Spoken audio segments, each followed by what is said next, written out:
ناظرین، بریک کے بعد آپ کا خیر مقدم ہے اور آپ رمضان کی خصوصی نشریات رمضان کے رنگ دیکھ رہے ہیں۔ آج چونکہ شب انعام ہے تو انعام بھی جو بڑھتے ہیں یقیناً وہ سرکار کے وسیلے سے بڑھتے ہیں۔ ناظرین کرام، آج کا ٹرانسمیشن کا سلسلہ آگے بڑھائیں گے اور آج چونکہ شب انعام ہے اس کے حوالے سے بات ہو رہی ہے۔ یقیناً اس رات بھی ہمیں بھرپور امید رکھنی چاہیے کہ قبولیت کی رات ہے۔ مفتی صاحب سے سوال کرنا چاہوں گا۔ مفتی صاحب، یقیناً ایک قبولیت کے لمحات ہیں اس رات میں بھی، بہت سے انعامات ہیں اس رات میں بھی، تو کوئی خصوصی دعائیں بھی موجود ہیں؟ کوئی خصوصی دعا جو کرنی چاہیے دیکھنے والوں کے لیے؟ جی، خصوصی دعائیں بھی اس رات کے اندر ہمیں محبوب کریم علیہ الصلوۃ والسلام کی تعلیمات عالیہ سے صرف اس شب میں نہیں، ہر شب میں ہمیں مانگنی چاہیے اور ہمیں ملتی ہیں۔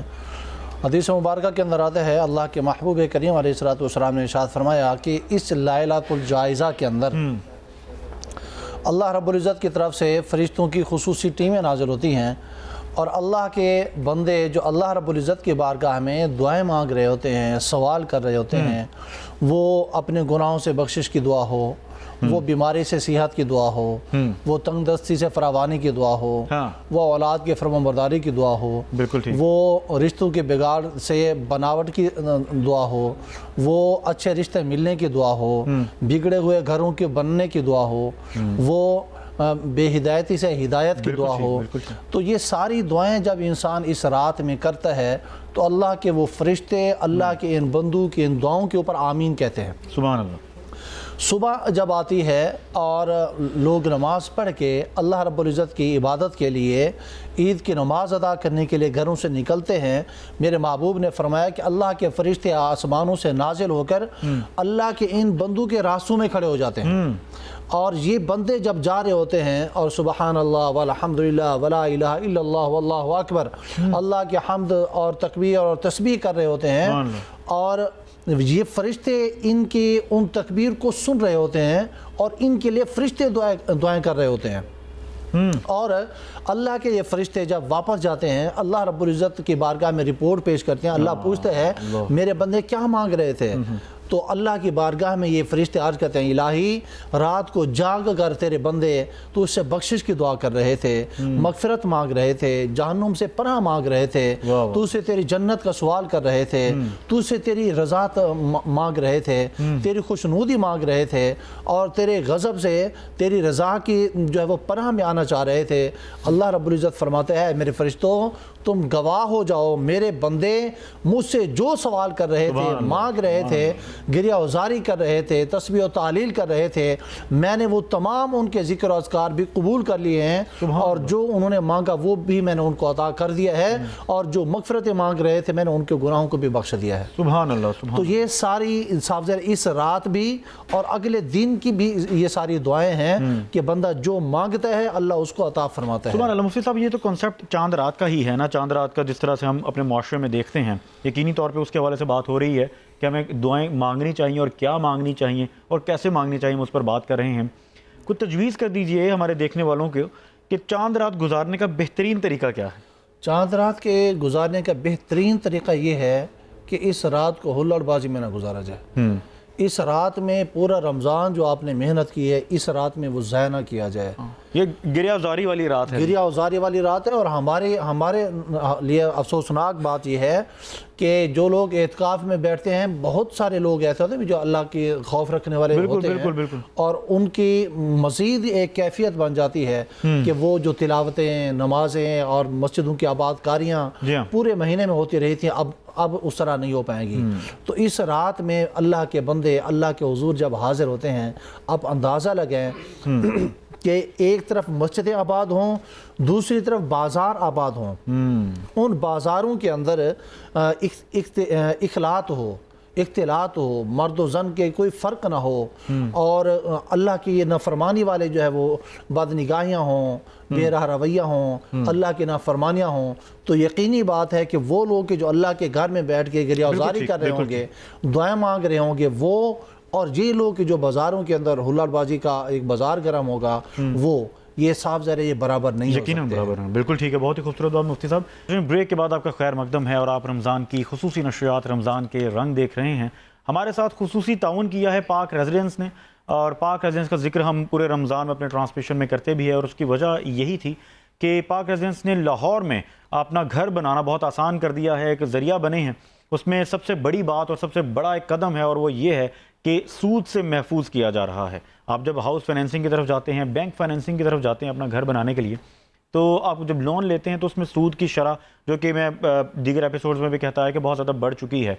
اگر آپ انسٹالمنٹ پہ گھر لیتے ہیں پاک ریزیڈنس کی جانب سے، تو 4 سال آسان ایک ساتھ پر ایک تو آپ گھر لے سکتے ہیں، ماہانہ قسط صرف 30,000، بکنگ صرف 10 لاکھ روپے سے، اور پوزیشن جو ہے یعنی قبضہ جو ہے وہ صرف 50% پہ، یعنی اگر آپ کے پاس 30 لاکھ ہے، 3 ملین ہے، تو آپ اپنا گھر بنا سکتے ہیں لاہور میں۔ اور اس میں سود کی بات اس لیے بھی ہے ناظرین کہ بہت سارے لوگوں کا یہ سوال ہوتا ہے کہ ہم سود کی طرف نہیں جانا چاہتے مگر ہم انسٹالمنٹ پر ادائیگی کر سکتے ہیں، یکمشت ادائیگی مشکل ہو جاتی ہے، لہٰذا ان لوگوں کے لیے ایک بہترین آفر ہے، رمضان آفر تھی لیکن آپ اس کو اویل کر سکتے ہیں، اس میں انشاءاللہ آپ کے لیے بہت آسانی ہوگی۔ پاک ریزیڈنس کے جو کانٹیکٹ نمبرز ہیں وہ ٹیلی ویژن سکرینز پر موجود ہیں، آپ رابطہ کر سکتے ہیں۔ اپنے ٹرانسمیشن کا سلسلہ آگے بڑھائیں گے۔ آج شب انعام ہے، آج ہم بات کر رہے ہیں، ممکنہ طور پر آج چاند رات ہے، شب انعام ہے،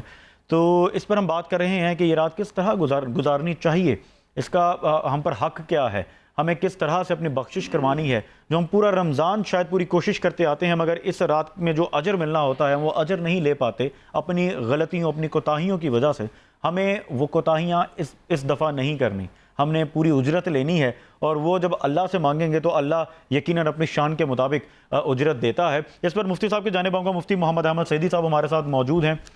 مفتی صاحب، دیکھنے میں یہ بھی آتا ہے کہ رمضان گزر جاتا ہے، اس کے باوجود دلوں میں وہ کینہ، بغض، نفرتیں، پھر جو ہم کہتے ہیں کہ رشتہ داروں سے جو تعلق توڑے جاتے ہیں، اور وہ اسی طرح اسی میں خوش ہیں، راضی ہیں۔ اس حوالے سے کیا کہیں گے کہ رمضان بھی گزر گیا اور دل بھی صاف نہ ہوا، تو کیا احکامات ہیں؟ جی رضوان بھی خوبصورت سوال ہے۔ اس کا مطلب پھر یہ ہوا کہ ہم جہاں تھے وہیں پر ہی کھڑے ہیں۔ رمضان کے فیوز و برکات کے حصول تو یہی تھا نا کہ ہم اپنی ظاہری بھی باطنی بھی جو بیماریاں ہیں ان کا علاج کریں، اور یہ رمضان کا مہینہ ہماری باطنی برائیوں اور بیماریوں کا علاج کا مہینہ تھا، اور اس مہینے کے اندر ان بیماریوں کا علاج ہمارے پاس موجود رہے ہیں۔ وہ کینہ ہو، وہ حسد ہو، وہ بغض ہو، وہ قطع تعلقی ہو، بالکل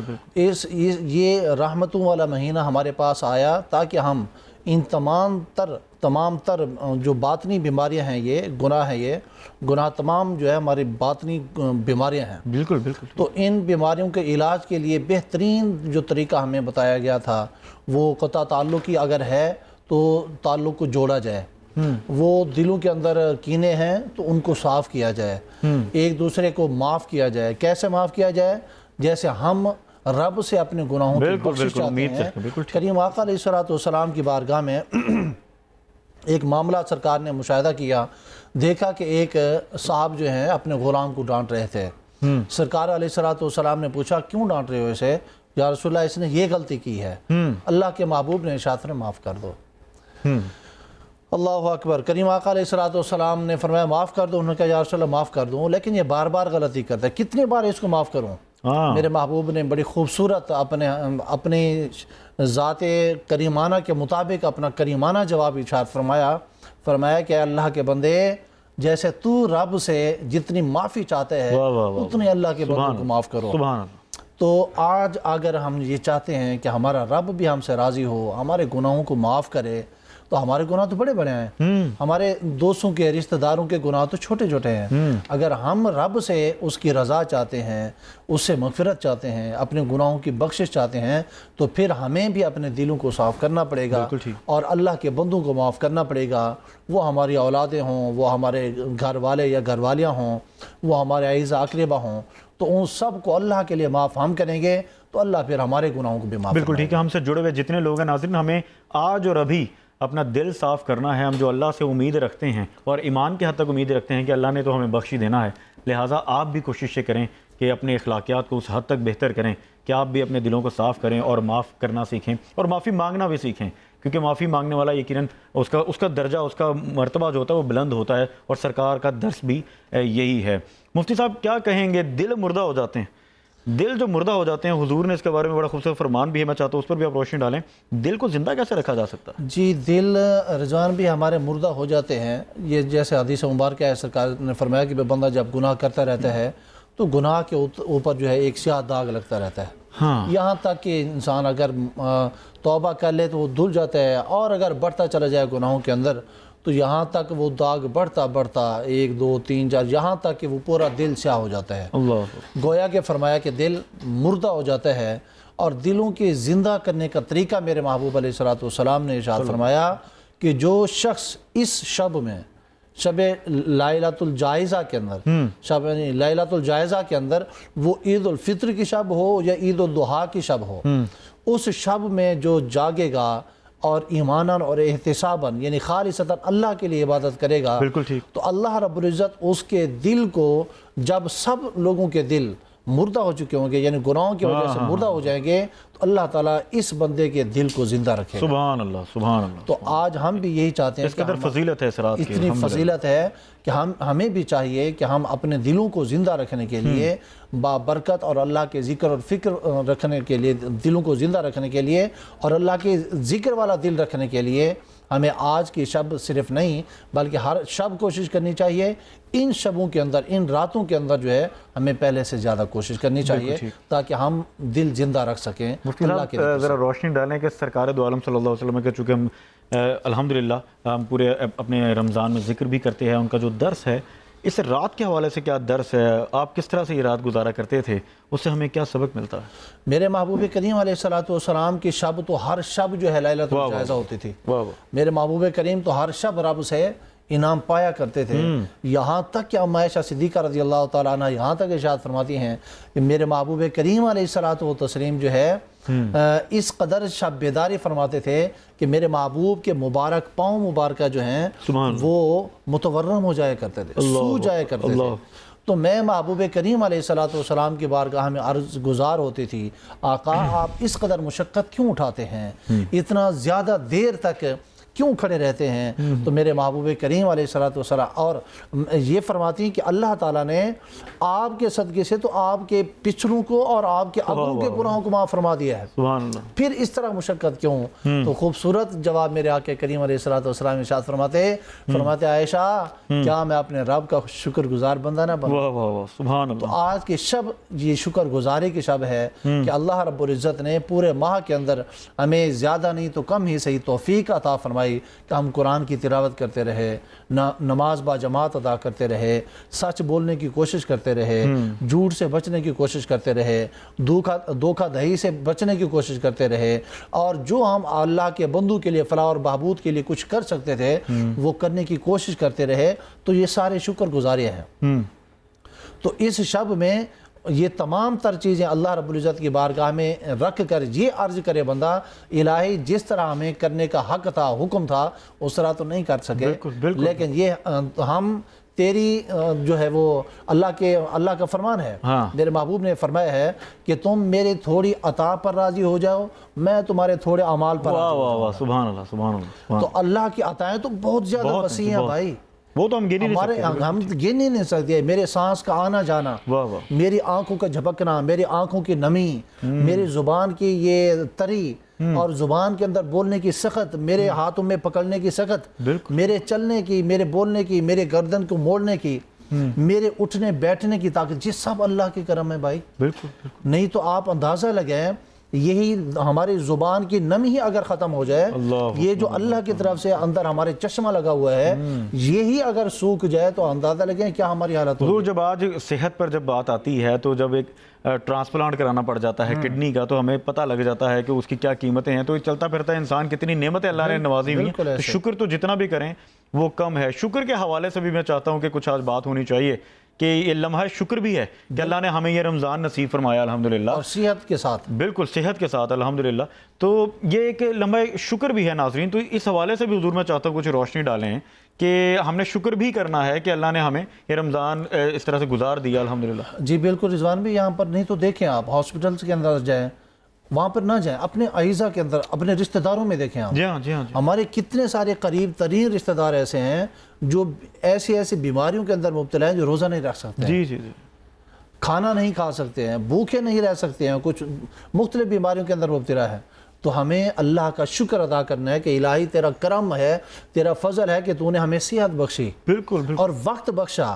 کہ ہمارے پاس وقت ہے، جب ہم اس دنیا سے چلے جائیں گے پھر ہمیں اس وقت کی قدر کا پتہ چلے گا۔ بالکل۔ پھر قبر کے اندر جا کر انسان کہے گا کہ الہی ایک بار پھر واپس بھیج دے تو میں جو ہے ساری نیکیاں کر کے آؤں گا، لیکن وہ وقت گزر چکا ہوگا۔ وقت گزر چکا تو ہوگا۔ آج ہماری آنکھ یہ کھلی ہے